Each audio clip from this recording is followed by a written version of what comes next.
Hi, I'm Owen, the host of the Australian Finance Podcast. This podcast is proudly sponsored by BetaShares, one of the leading providers of ETFs here in Australia. Serving thousands of financial advisors and over 1 million investors, BetaShares manages tens of billions of dollars on behalf of investors right across the country. I'm proud to partner with BetaShares on the Australian Finance Podcast, Australia's premier financial podcast, because there is great alignment in the long-term philosophy shared by both businesses. I hope you enjoyed this episode of the Australian Finance Podcast. Queenie, welcome back to the show. Thank you so much for having me. It's always good to chat. I know, I'm really excited. You bring the fun, and in particular, we're going to be talking about that today. So we're going to talk about your new book, about your business, about everything. So if people don't know, they can find you online. There's plenty of resources in the show notes for this episode. I'd like to start off with the first kind of chapter, the introduction, so to speak, of your book, where you talk about the money stories or the kind of perspectives, let's say, that your parents had with money and how you kind of interpreted that and how you interacted with them when it comes to money earlier in your life. Yeah, it's really interesting. And I think that it's my whole reason for actually becoming a finance creator and caring so much about money, because money was actually the main reason why my parents divorced. And it was interesting, like going back through it, I've realized like they both have really good perspectives when it comes to money, and they're both really important. So for context, I was actually raised by my dad, who was a single stay-at-home parent, and he had actually retired early, so he didn't need to work anymore. And it was kind of weird for me growing up because people would always ask me like, what do your parents do for a living? What do they do? And, I wouldn't really know what to say because he wasn't working, he was at home. And yeah, I also at the same time, I didn't feel like we were rich because, we went to public schools. My dad drove this really old car that used to really embarrass me. Like whenever he would pick me up, I'd just be like, so much shame. And I would also like get him to drop me off a few blocks away from school so I could walk myself. And, our house wasn't fancy at all. Like it was we didn't live in a fancy area either. And yeah, I never felt like we were rich, but I never felt like we didn't have enough money for the things that were really important. And I guess on the other perspective about money, so from him, I definitely learned that it's important to save and just the mindset of like how money can actually be quite enjoyable when you enjoy the process of building wealth, finding a bargain, those sorts of things. And my mom, even though she didn't live with us, she would come and stay with us from time to time. And I could really see in those visits just how different their money perspectives were. So for her, money was meant to be enjoyed. Like, what is the point in hoarding all of your money if you're never going to enjoy it? And she would spend her money on things that just make life more enjoyable. Whenever we would go out, she would buy me an ice cream from the convenience store, or she would do really long phone calls with her family, which back in the early 2000s were really expensive because they were priced like every 30 seconds. It was like a few dollars. So my dad would always flip out whenever he saw the phone bill, and like he would just, be very he would get really upset when like he saw my mom wasting money or like what he perceived to be wasting money. And I kind of was like caught between their two like conflicting perspectives, and I never really understood like why couldn't they just find a balance? Like they both have really good points. And I think the older I got, the more I realized like it's really important to have balance, because I kind of went through life where, I was a bit more like mom, much more free with money. But then I kind of found myself like at the end of each month, like not having much to show for it, like I'd spent all of the money that I earned basically. And I kind of had this uncomfortable feeling like I didn't want to be working forever. And then on the flip side, sometimes I would get too much into my dad's philosophy and just be so frugal, like ultra frugal. Oh, and honestly, I would like, I still remember I would go out with my friends for coffee and I wouldn't order anything when I was saving for my first home because I was so conscious of every single dollar that I spent, and it just felt like, it would take me further away from my goal if I spent like $5 on myself. So I definitely have had moments when I was too extreme one way, too extreme the other way, and I feel like it's just really important to have balance, and that's what this book is all about. So if you're somebody that is like, maybe you're a bit more, super frugal and you feel bad about spending money on yourself, then I hope this book can give you some I guess some tips on how you can reframe money and actually enjoy the process of spending it meaningfully on things that make you happy. And on the flip side, if you're somebody that kind of like maybe you can never see how some people get excited about money or building wealth or investing, like you just do not understand it, then I hope this book can give you some peace knowing that there actually are ways that you can make building wealth and the journey towards financial independence kind of fun and addicting in the best way. So yeah, I like that.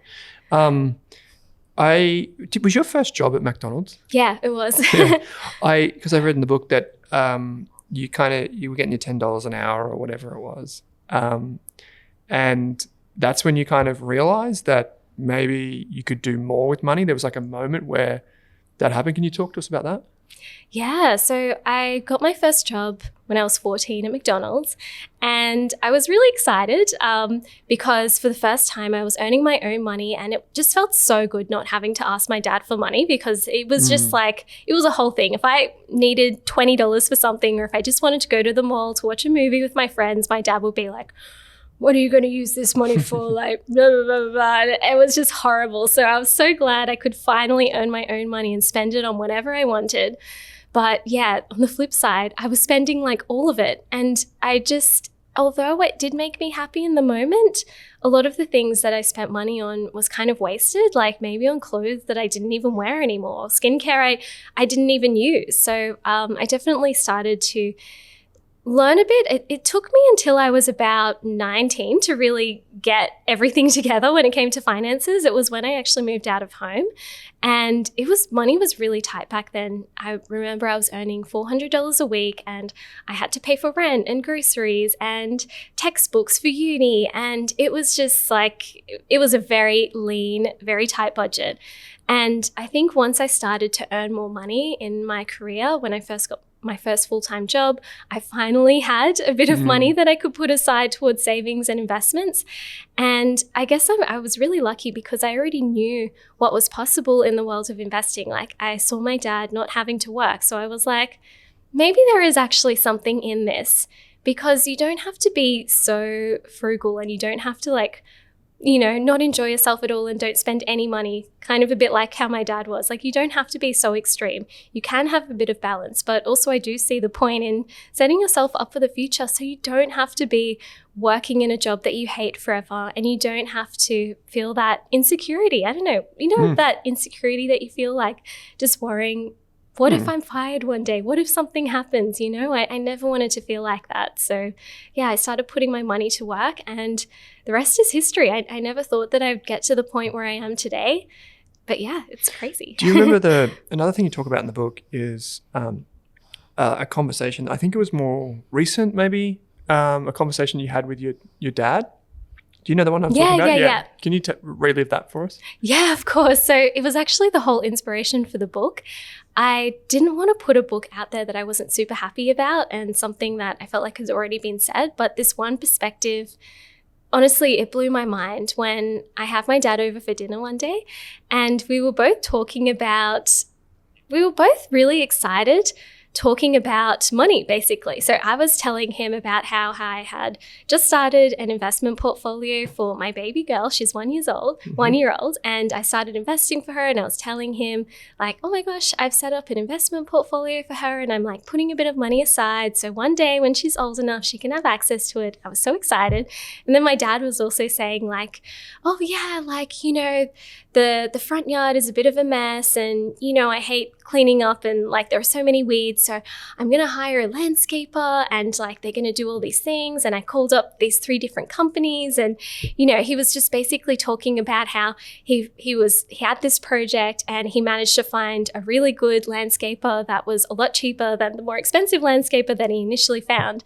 And it kind of hit me in that moment, like the way that I connect to my dad is basically about money, and like the joy of saving money, finding a bargain, building wealth. And it was kind of like the way that I imagine some people would talk to their dads about sport, or like something else that you might bond with your dad over. Like for me and my dad, it's like finding a bargain. Like I love telling him about like little ways to save money, and that's how we bond. And it made me realize like it's so important to have someone like that in your life in a way, like someone that you can talk to about money, whether it's a friend or a partner or just someone in your life that you can kind of like riff off and be like, oh, look, I'm saving for my first home. How exciting is that? And they might be able to tell you about what they're working on too. So I've realized that not everybody might have someone in their life like that. And that's why I wanted to write this book, to kind of show the process of how money can actually be fun and enjoyable. It's not all restriction and, not being able to go out and order a coffee. There's definitely a lot of fun and creativity that comes with it. Yeah, for sure there is. And I think it's very Queenie, by the way, to put fun in the title of a book. When you think about like practical steps that people listening to this or watching this might be able to think, well, I can see how Queenie had that kind of self-reflection and that realization of her parents kind of like the values around money that they kind of instilled in you. If you were talking to someone that was like, oh, I don't know where my beliefs come from, what would you say to them? Oh, okay. I would say it's really interesting, like reflecting on your own personal journey, because I feel like it gives us a lot of self-awareness, and we might realize like there could be some blind spots that we all have, like I'm definitely not perfect. Like I definitely have some flaws, some real big problems, but I do try to reflect on those things and see where things are coming from. So I would say have a look through your upbringing, your childhood, and see where those sort of beliefs come from. And also, if those beliefs that you maybe still have from childhood, are they actually even still, are they serving you now, because sometimes we might hold on to these beliefs. Maybe we had them when we were young. Maybe it's thoughts around scarcity or limiting beliefs around money. I know my upbringing, although we did have enough money for food and all of those things, I definitely held some like limiting beliefs around like basically not deserving to have nice things. So I remember over the past 10 years, it's been a bit of a journey of like allowing myself to enjoy nice things or be able to buy something just because I actually really want it and I really value it, and allowing myself to spend money on myself. Like I definitely had a lot of limiting beliefs, like thinking I had to buy the cheapest, nastiest things, or like because I didn't deserve to have nice things. So there might be some things like that where you could uncover that might not be serving you in your new life, and maybe letting go of some of those beliefs that aren't serving you anymore. I really like that. Random question, which might put a bow on this for people. How much can you tell listeners what your net worth might be? Is that cool? Yeah. It's pretty crazy because I don't want to just, I kind of feel a bit guilty about like, in a way, maybe I do still have some of those limiting beliefs or things holding me back, but I do feel like lucky and grateful to be in this position. But I don't want anyone listening to be like, oh my gosh, I'll never get there, because like you 100% can. So 5 years ago, which was, I've been investing for the past 10 years. So started when I was 19, basically completely broke, living outside of home on $400 a week. Like it was hard. 5 years from that point, 5 years later, I had bought my first home with my partner. My net worth was around $200,000, which was just amazing. And now 5 years later, my net worth is over $1 million, which is just crazy to me, because like I never thought I would be able to get to this point. Like it always felt like so far away. So it's strange. Sometimes when you start working towards your own financial goals, like you might think that first you might get a bit impatient. You might first start investing and be like, why aren't I a millionaire yet? What I've realized is things take time, but once you start putting in the work, you absolutely can get there.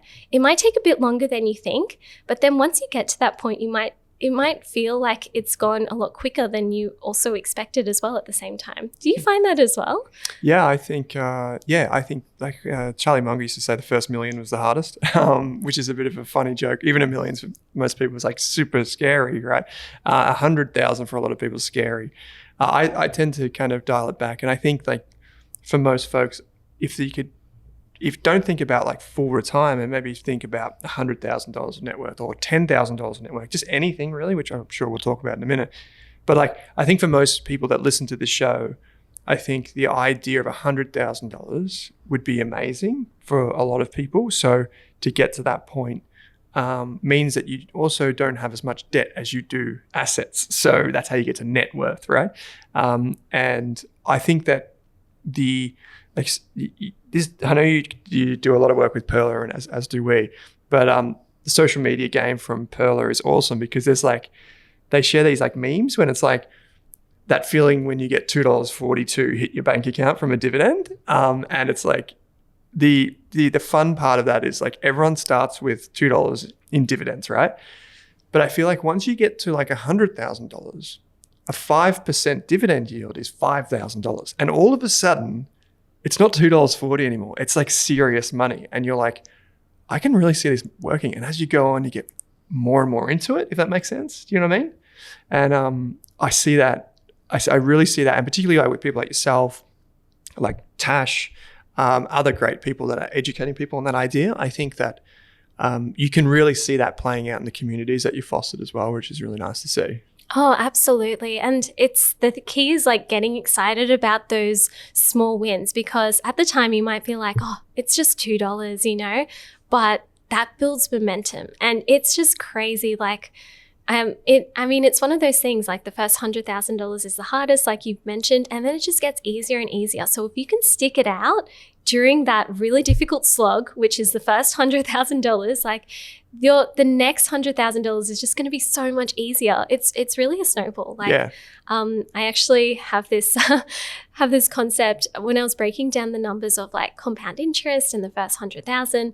What's really interesting is the first 100,000. If you say invest $100 a week with an 8% return, it would take you around 6 years to get to your first 100,000. But the next 100,000 will only take 5 years. And the next 100,000 after that, it kind of decreases the next 100,000. So basically if you look at from $0 to $1 million, investing $100 a week, the first 100,000 actually takes a third of the time to achieve. And so going from 100,000 to $1 million, you're already a third of the way to $1 million at that point. Isn't that crazy? Just because of how compound interest works. And it's funny because what people don't realize, I find, about financial independence in general is that it's those first few years when it feels most liberating. You don't realize, you think it's more of a slog, but it's actually those first few years that it feels most liberating. Matt from Aussie Firebug used to talk about this quite a bit, where he said that you don't need $1 million to feel secure. You might only need $2,000, right?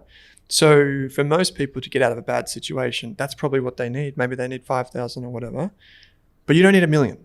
And so the feeling of getting to that is incredible for a lot of people.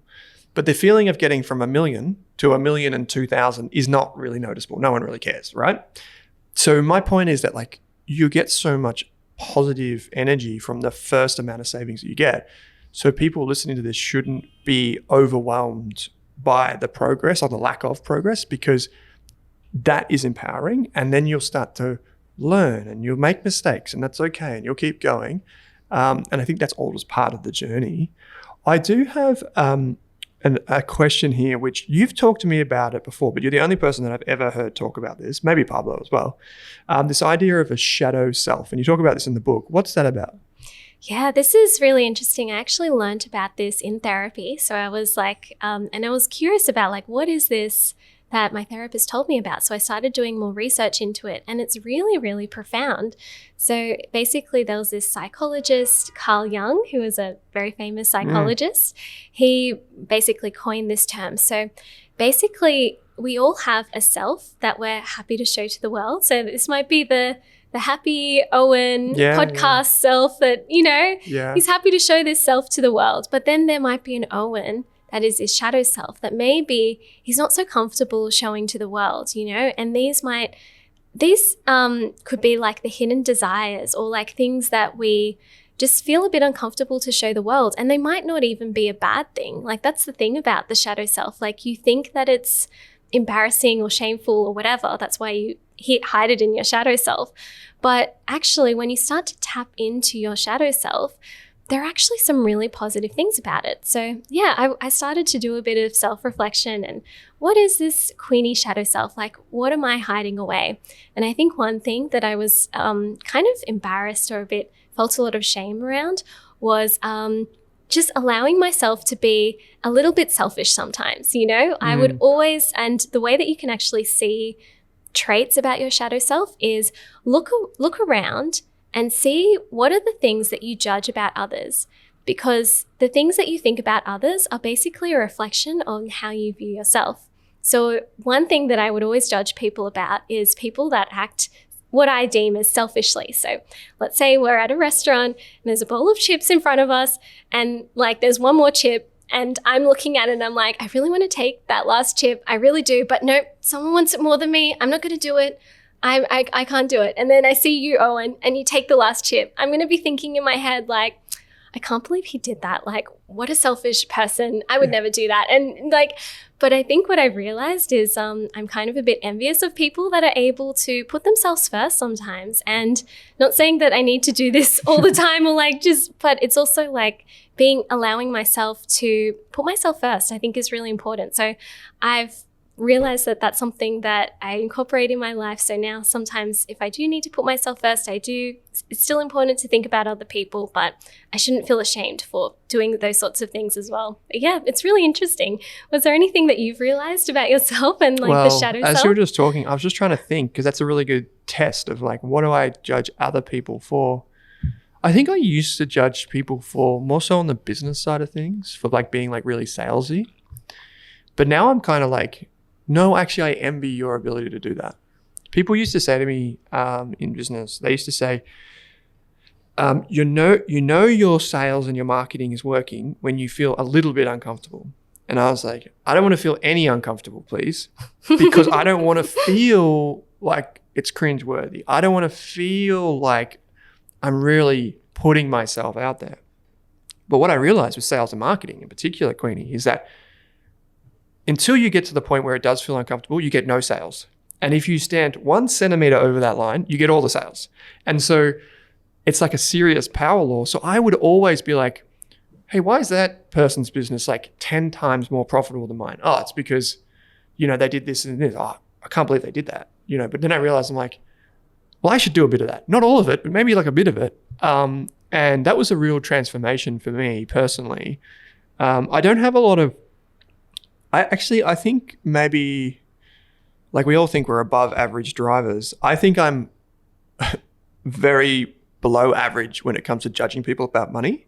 So I think that whether people have millions of dollars or lots of debt, it's like I'm immune to it, Queenie. It's like I have no judgment whatsoever. So for me, I don't know if there's much of a shadow self in that regard. I mean, maybe there is, but it's more I always judge people for the business decisions that they would make, and maybe some of the investing decisions, because I think it's maybe it's not ethical, or maybe it's this I wouldn't own gambling stocks or something like that, But definitely on the business side, I can see a shadow version of myself where I'm we could just charge so much more for these free courses. We could do that thing. We could take that sponsor on our show, and everyone else is doing it kind of thing. And that's kind of where that comes up.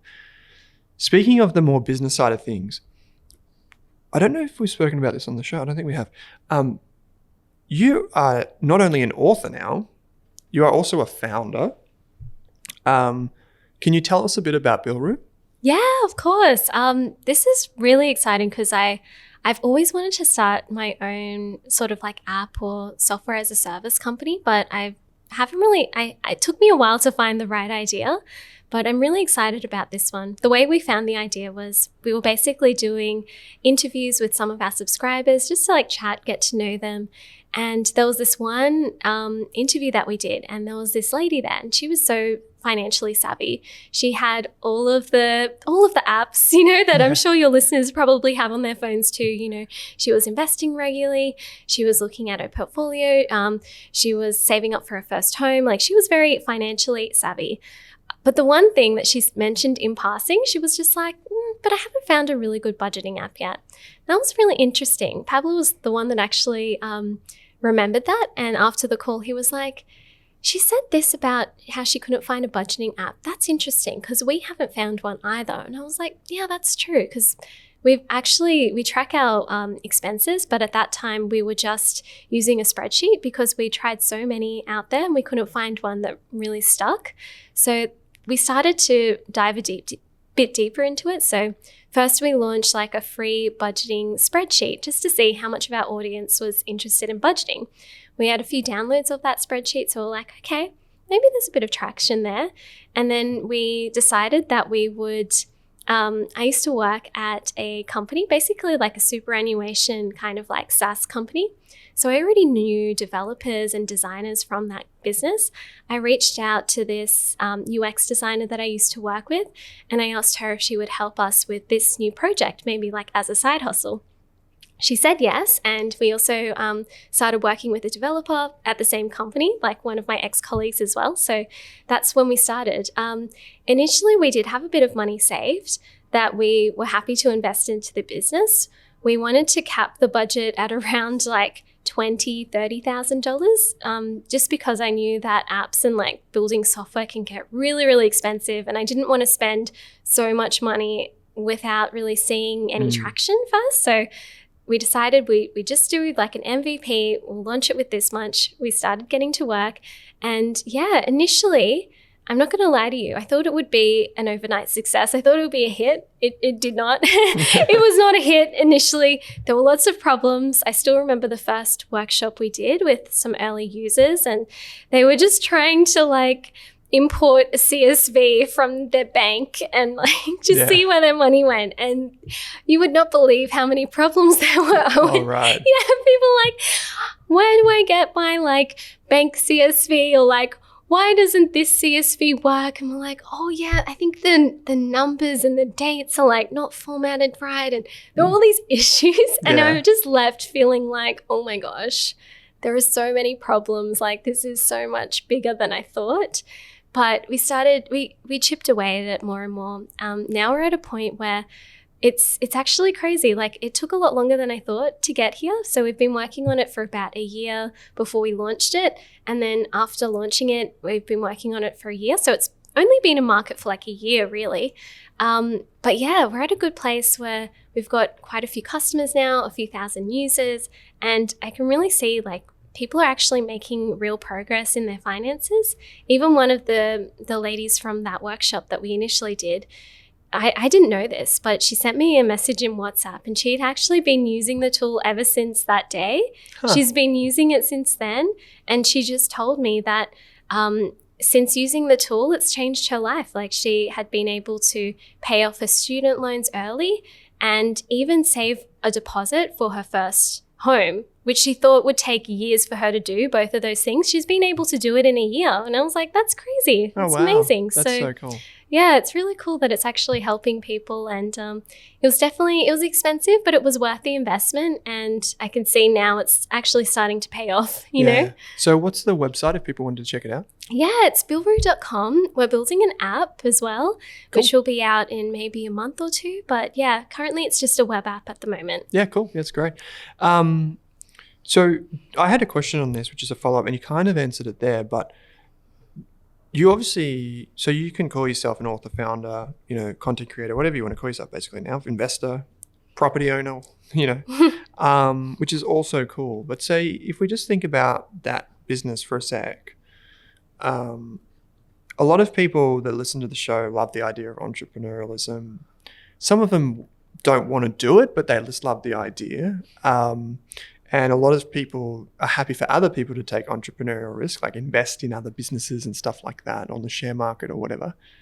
Do you think launching Billroo would have been possible had you not had like a good savings habit? Yeah, I feel like it would have been a lot more difficult. And I'm so grateful that we did have, you know, a good amount of savings to actually invest into it. Yeah, I think it's really important. But also, like, we had started a lot of businesses in the past, maybe like 7 or 8 different little side hustles that didn't work. So we kind of knew we didn't put too much pressure on ourselves that, You know, I think a lot of people, when they start like their first business, they're like, this is the one that's going to make me a millionaire. I'm not going to have to work anymore and da da da. But I think when you start a few businesses, you realize that maybe it's a great idea, but maybe for some reason it just doesn't work in practice, or maybe it was the execution and maybe you're not the one to execute it well. It's okay. I've definitely been there, lots of failed businesses, but I think you stop putting pressure on yourself and you start to see what works, what doesn't work, how can I tweak this so that it works, or maybe there's another idea that could work better. So yeah, I'm all about it. I think start small, you know, if you're just starting out, just try a little bit and see where it takes you. Yeah, I had speaking to someone who came through for financial advice the other day.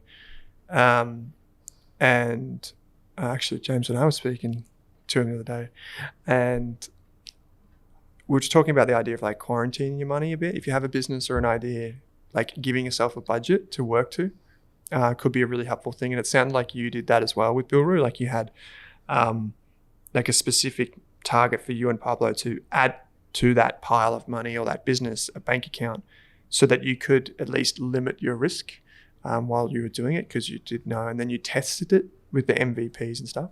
And finally, what's interesting about your answer, I think, is that a lot of people are multiple time business owners. Like I often find there's like a really common thread through people's lives that as a kid or something, they might have had like a lemonade stand, a cliche or something. And then while they're at uni, they might have had a side hustle, or maybe they start after uni and they do something as a side hustle. And then they find that turns into a business. And then a few years later, they do something else. You know, I often find that there's a lot of test and learn throughout people's lives. And we in Australia, I think, have a problem with that. We kind of see it as a failure, whereas overseas, starting and failing in the sense of like what I just described is actually seen as a real positive thing, because it's like you're trying things, which is really good. So I would encourage everyone to try things, but just quarantine, like limit your risk, which is, I think, so important. There's one question that I want to kind of get to, which is that you did mention before that budgets are often seen as about restriction. You've got this idea of the 3 Fs. Can you just take us through what that means? Yeah, of course. So basically, I see them as 3 Fs of budgeting. So first you've got foundation, which is your foundational expenses. So things like rent, mortgage, groceries, transport, the things that you really just need to live, like your essentials, your bare necessities. Then you've got the fun stuff. And this is stuff that makes life worth living, like your cold brew coffee, which we have here. Yeah, yes. Your cold brew, your mochi donuts, yes, things like that, like stuff that makes fun, like life worth living. And then you've also got your freedom, which is basically the things that will buy you freedom in the future. So investments, savings, those sorts of things. And what I've realized over the past couple of years is it's really important to have a balance of all 3. So let's say, for example, you have foundation and you have freedom, but you have no fun. You might feel like you're just grinding it out. You're working so much, but you have like no fun experiences or anything to really show for it. You just feel like you're just living day by day. And I've definitely been there before. Like sometimes I used to make money and like saving for my goals like so depressing because I just would not spend any money on myself. And on the flip side, let's say, for example, you have foundation and you're fun, but you have no freedom. Like you might be enjoying life in the moment, but you've got this like voice in the back of your head that's just like, you're not really saving for your future. What are you going to do in 10 years? Maybe you'll have to be working forever. Like, do you really want to be living like this? And, you know, maybe you're also kind of burying your head in the sand, like not looking at how you've been spending your money, not like just not wanting to face it. And I've definitely been there before as well. Like I went through this stage where I just didn't check my expenses for like 3 months, and I spent so much more money than I ever thought. And I kind of knew that. That's why I didn't want to check my expenses, because I just didn't want to see it. And then when I saw it, it was like this sinking feeling of like, oh God, that was actually me. Nobody stole my credit card. Yeah. Like I actually did make all those dumb purchases. But then at least by looking at it, you can be like, okay, well, that's in the past. How am I going to set myself up for the future? Something I like to remind myself is regret is not trying to tell you what you should have done in the past. It's trying to tell you what you should do in the future. So if you regret spending money on something that didn't bring you value, it's not saying you shouldn't have spent that money. It's saying that you should not spend your money like that in the future. You should spend it on things that make you happy and things that bring you value. So it's important to have a balance of all three. Yeah, I really like that. I've got a couple more questions for you, but where could people get the book? Yeah, so a few different places. So we're in bookstores, which is really exciting. I think the most easiest way for people to get it would be on Amazon because it's very fast delivery and things like that. So yeah, if you just search the Fun Finance Formula, you can find it there. Cool, the Fun Finance Formula. So I've got two final questions for you, which are two things that one is a topic that we could spend a whole podcast talking about, but I just wanted to kind of get you to give us the primer on it. They can read the book to learn more. And the second one is just a bit of fun. So what is a mini retirement? Oh, okay. So a mini retirement is basically it's a new take on the whole work from the ages of 18 to 65 and enjoy your life after 65. What if we could have little mini retirements throughout life? Little mini sabbaticals where, say, you take off a bit of time from work and you go and travel, or even just not have to work full time for a whole year or throughout your whole life. What if you want to have little mini breaks throughout your career? I think it's really important. So this is something that we actually did. So 2 years ago, just after the pandemic, when all the travel restrictions eased, we saved up some money for a round the world trip, which was really fun. So saved up some Qantas points and some money, did a round the world trip for 3 months, which was honestly really amazing. It was nice to kind of see the world and, you kind of realize there's so much more to life than just going through the motions and just living to work and that's it, It's really important. And I feel a lot of young people in particular are looking for an alternative way to kind of live, because I think a lot of us are realizing we don't want to have to work full time from the ages of 18 to 65. I don't know about you, Owen, but when I first got my first office job, it was great for maybe 6 months. I was yay, I'm finally making enough money to pay my rent and do my things. But then after I'm oh God, is this what it's going to be for how many years? I don't want to do this forever.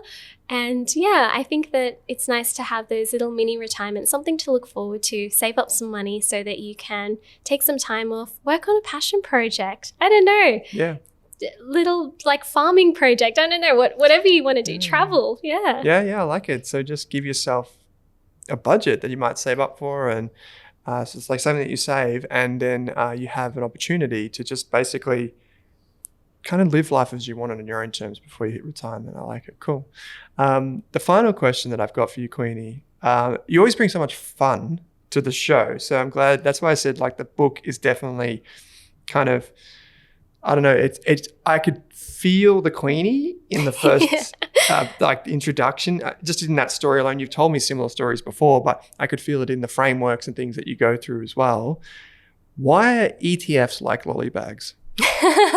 Okay, so I think it's it's a really easy way to describe it. So basically, if you were to invest in one company, it's just kind of going to the shops and just buying I don't know, a bag of strawberries and cream lollies or something like that. But an ETF is basically a little party mix bag of lollies where you've got a bit of everything. And, just in case there's one stock that goes down, it's okay. You've got other stocks that can balance it out. So I think it's just a nice analogy to think of ETFs and investing, Yeah, I like it. I remember when I used to get the white paper bags. I don't know if that was a thing for you, but a white paper bag, and in there you get all the different bits and pieces, a freckle, maybe even some Smarties or something like that. And it was really cool because there's a bit of everything. So. I love those. Yeah. From kids' birthday parties. And now it's funny being the one packing the lolly bags too, because you're well, it's kind of you get to relive your childhood all over again, becoming a parent, hey? Yeah, it's exciting. It's exciting. Well, Queenie, this has been heaps of fun. Thank you for venturing into the city to have this chat with us, and good luck with the book. I'll put a link in the show notes to everything, as well as all the resources that you have on social media, which is just unbelievable. Billroo as well. Once again, thanks a lot. Oh, thank you so much for having me. This has been so much fun. Nice. Thanks for watching this video on the Rask Network.